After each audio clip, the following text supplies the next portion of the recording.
gracias. Muchas gracias. Bueno, hoy vamos a cerrar esta serie de conversaciones sobre Borges. Hemos empezado planteando la cuestión que nos parecía que a menudo no es la que está en la discusión, que es, bueno, ¿qué es un buen escritor? Si Borges es un buen escritor, ¿por qué es un buen escritor? Dimos vueltas sobre esas preguntas. Pero hoy vamos a encarar la cuestión de la política de un modo directo. Vamos a trabajar sobre historia y política en Borges, ¿no es cierto? Vamos a tratar de ver si podemos encarar ese objeto, esa especie de obstáculo, ¿no?, que ha sido siempre Borges. Porque Borges es un hombre de derecha, por lo menos el Borges que conocemos después de los años 50. Yo diría que es el último intelectual de derecha. Yo creo que eso lo hemos dicho alguna vez, ¿no? Es decir, el único que dice las cosas que la derecha no se anima a decir, ¿no? Por eso lo citan tanto. Porque él dice, bueno, sí, las cosas que dice, que son muchas veces irritantes, también tienen que ver con su manera de encarar una posición ética, ser capaz de estar en posiciones, digamos, no populares en el sentido más inmediato.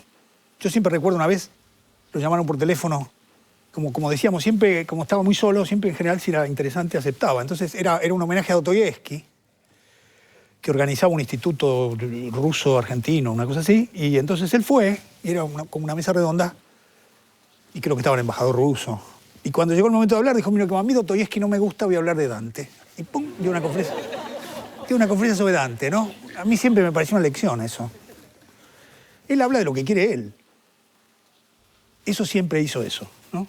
A cualquier lugar que lo llamaban, él decía lo que le parecía a él que tenía que decir. Lo mismo con las preguntas, ¿no? Le hacían preguntas y uno le decía, por ejemplo, Borges, ¿usted qué opina de, no sé, de la industria del cemento? Pongámosle que a alguien se le ocurra preguntarle eso porque hay una crisis. Ya Stevenson decía, él y empezaba a hablar de Stevenson inmediatamente.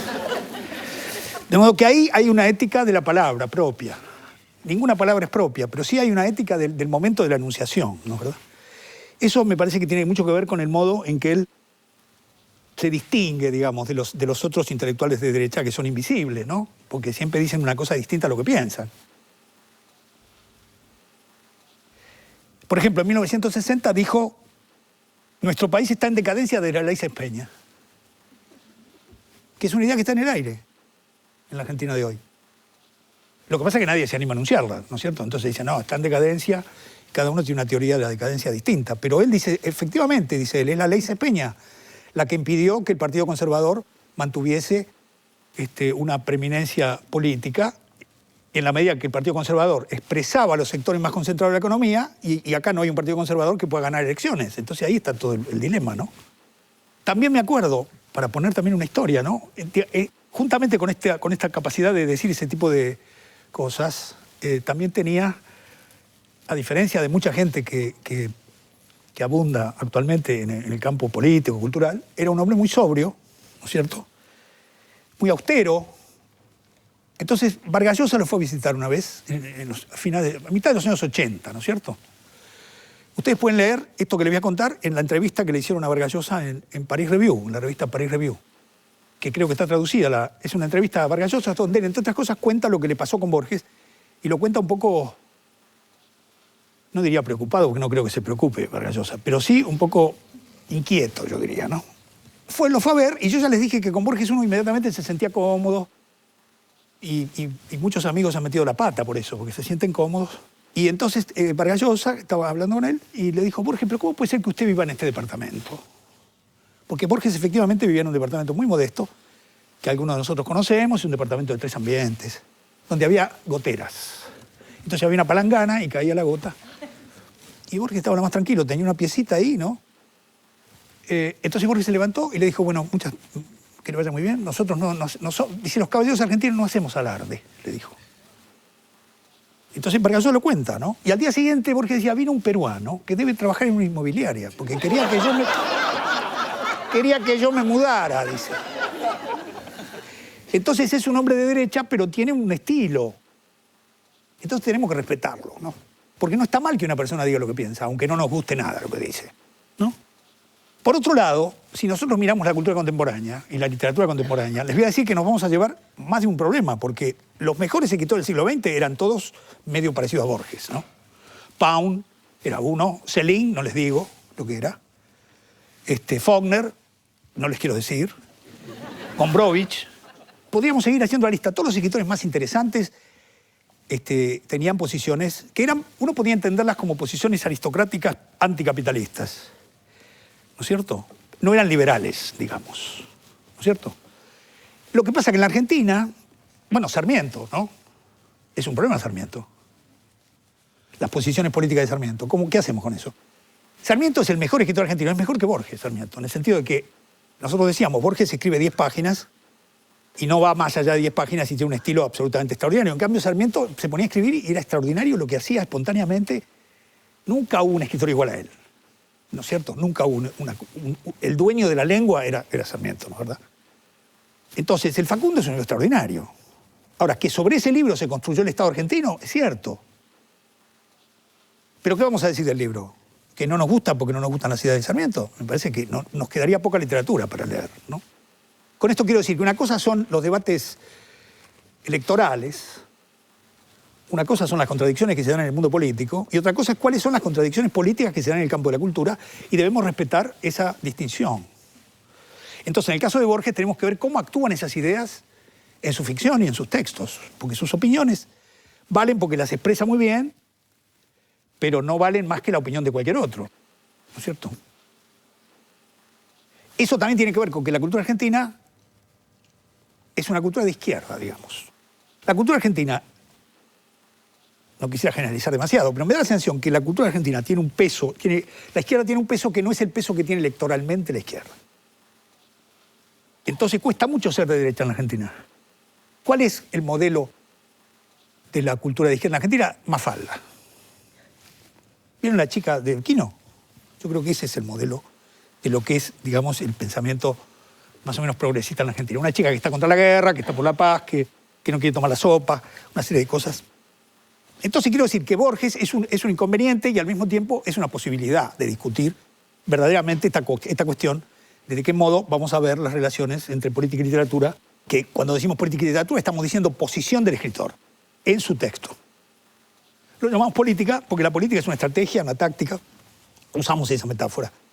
Pero ustedes no se van a acordar nunca quién era el ministro del Interior en la época de Art. O quién era Vítolo mientras Borges estaba escribiendo, qué sé yo. No, ¿no es cierto? Hay una relación entre lo que es el mundo político y lo que es el desarrollo de la cultura que no tiene equivalencia, ¿no es cierto? No podemos. En el presente sí parece que es muy importante. Por lo tanto, tenemos que darle a eso, no una autonomía, porque no se trata de eso. Hay una política propia ahí.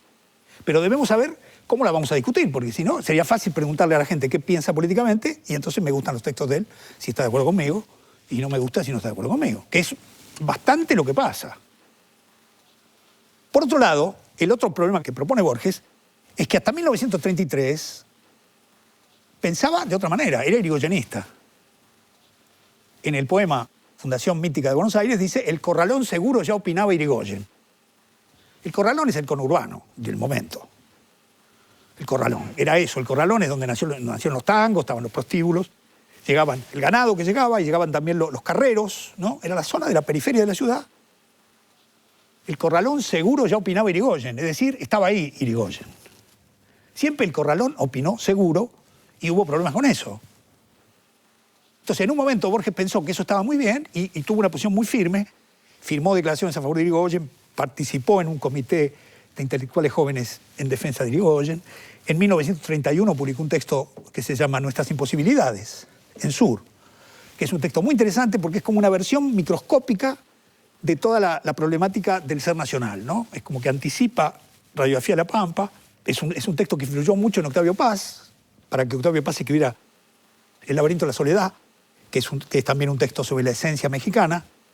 En ese texto Borges ataca la crisis del 30, el golpe del 30 con mucha vehemencia, en medio de lo que dice, digamos que es el único momento en el que él incurre en esa metafísica del ser nacional, incurre a su manera, microscópicamente, en un texto de 4 páginas. No necesita escribir Historia de una pasión argentina como Mallea, ni necesita escribir Radiografía de la Pampa, escribe un texto de 5 páginas que es buenísimo, aunque tiene el problema de que también a él en ese momento se le ocurrió a ver si había una esencia del argentino, ¿no? Que no hay, les aviso yo que no hay. Nosotros vamos a tomar un momento que es 1951 por dos motivos. Primero, Borges ya sabe que se va a quedar ciego. Ha tenido una serie de operaciones, está resignado. En el 53, después del 53 ya no puede leer. Entonces se apura un poco y en ese año escribe textos extraordinarios. Escribe Kafka y sus precursores, escribe ese texto del que yo le leí, es un texto buenísimo, que se llama Notas sobre Asia Bernachot, ¿no? Pero también escribió Kafka y sus precursores y también dio una conferencia extraordinaria que creo que es el texto básico, digamos, de la influencia de Borges, que es El escritor argentino de la tradición, un texto que ha producido un efecto increíble. Y sobre ese texto quisiera decir algunas cosas, ¿no? El año 51 es importante porque en el año 52 él va a publicar su último libro, de hecho, ¿no? Que es Otras Inquisiciones. Ya en el 53 escribe El Sur y después ya estamos con las cegueras, es otra cuestión. Es un libro muy bueno, Otras Inquisiciones, es su testamento, digamos. Él sabe lo que está pasando. Él sabe lo que está pasando. Entonces, él da esa conferencia en el Colegio Libre de Estudios Superiores, que era una institución que habían creado los opositores a Perón, un poco con el modelo de lo que es el Collège de France o lo que es el Colegio de México, un lugar que no es universitario, pero que tiene un nivel, en fin, que Perón luego cerró, por supuesto. Entonces, él da la conferencia ahí, en el año 51, porque ha empezado a dar conferencias a partir de 1946, cuando los peronistas lo echan con el chiste que parece que es de Borges, en definitiva. Si no es de Borges, sería un borgiano que había en el peronismo, ¿no? Porque realmente es un chiste borgiano decirle a Borges, usted ahora es inspector de aves y es hermosísimo, parece que formará parte del arte de injuriar. Es un chiste extraordinario. Todo el mundo se escandaliza, me parece maravilloso que le hayan dicho eso, ¿no? Era como decirle, mire Borges, reconocemos su calidad verbal y ahora le vamos a hacer un chiste a usted. Él dice que lo que dicen ahora, lo que parece ser, es que fue él quien inventó ese chiste. Que lo trasladaron no sé a dónde y él dijo, bueno, me nombraron inspector de aves. Lo cierto es que se queda sin trabajo y entonces ahí se produce algo que es muy importante. Empieza a dar conferencias, pero como conferencista Borges se convierte en una figura mundial. Es uno de los grandes conferencistas contemporáneos. Las conferencias de Borges eran las cosas más multitudinarias que ustedes se imaginarán en Dinamarca, en Brasil, en cualquier lugar que fuera, San Pablo. Él dio las conferencias Norton en Harvard en 1967, que son digamos, el punto más alto al que puede llegar un escritor. Son las conferencias que dieron todos, dio Stravinsky, en fin, son las que se publicaron acá. Creo que se llama El arte de la poesía o algo así, ¿no? Pero su éxito como conferencista se lo debe al peronismo. Al peronismo se lo debe. Porque el peronismo lo dejó sin trabajo y tuvo que empezar a dar conferencias. Y también se lo debe a Estela Canto. Yo les recomendaba unos libros. Les recomiendo el libro de Estela Canto, Borges a contraluz, que es lo mejor que se ha escrito biográfico sobre Borges. Ella es la mujer a la que le dedicó el Aleph y fue uno de los grandes amores de Borges. Y era una mujer extraordinaria, bellísima. Estaba en Sur y era del Partido Comunista. Y su hermano Patricio Canto es una figura importantísima de la vida cultural de izquierda en Argentina, gran traductor, muy amigo de Oscar Mazota. Ahí Borges entró en contacto con un mundo y esta muchacha lo empezó a poner en problemas a Borges. Como ahí está contado y se ven las cartas, tanto lo puso en problemas que un día le dijo, tenés que ir al psicoanalista. Porque Borges tenía ciertos problemas. Efectivamente, Borges fue al psicoanalista en el año 46-47, desde luego en el libro, yo no voy a decir el nombre del psicoanalista, pero en el libro de Estela Canto creo que está el nombre, y Germán García le hizo una entrevista al psicoanalista. Entonces, ¿qué pasó? Lo que pasa con el psicoanálisis. Borges no resolvió el problema al que iba, pero perdió la timidez y pudo dar conferencias, ¿no? A mí me pasó igual. Yo empecé a analizarme en 1970, sigo con los mismos problemas, pero aprendí a bailar el tango como nadie, ¿no? Es decir, uno para otro lado le sale. Entonces Borges, en realidad, era muy tímido, ¿no? Tan tímido era que nunca había dado una conferencia. Siempre las conferencias de Borges las leía otra persona, porque él estaba aterrado. Era incapaz de hablar en público. Pero incapaz de hablar en público. El análisis que hizo le ayudó de una manera extraordinaria, nos ayudó a todos, porque Borges empezó a dar conferencias y creó un estilo de conferencia. Creó un estilo de conferencia, que es un estilo extraordinario, ¿no? Porque parece que estuviera pensando con uno. Ese estilo que tiene, siempre parece que estuviera hablando con alguien más inteligente. Y eso tuvo un éxito maravilloso, ¿no? Entonces, consigue un puesto de conferencista en el Colegio Libre de Estudios Superiores, que es un modo de ganarse la vida que tiene, y en 1951 da esa conferencia, que es la más importante que dio. Es una conferencia que él escribe, hay ya un trabajo de Daniel Balderston muy interesante, sobre los cuadernos donde él escribió varias versiones de la conferencia, pero después la improvisó, que es muy interesante eso. De modo que él trabajó escribiendo en el año 51 esa conferencia, varias versiones, pero luego fue y la improvisó. Y lo que nosotros leemos es la versión taquigráfica de esa conferencia en el Colegio Libre de Estudios Superiores. Ahí Borges da una hipótesis extraordinaria, muy ligada a lo que estábamos viendo la semana pasada, ¿no es cierto? Esta cuestión de los modos de leer como autónomos en relación a los textos. Porque la tesis central es que hay una serie de literaturas secundarias y desplazadas de las grandes corrientes europeas que tienen la posibilidad de un manejo irreverente de las tradiciones culturales, de las grandes tradiciones centrales, a las cuales no pertenecen. Y pone ahí a la cultura judía, a la tradición irlandesa y a la literatura argentina. Para Borges, el lugar incierto que tiene el pueblo judío sin territorio, gran lector de la hermenéutica, ¿no es cierto?, y de la cábala, un pueblo nómade, que lee siempre fuera de su propia tradición, y su tradición es el libro.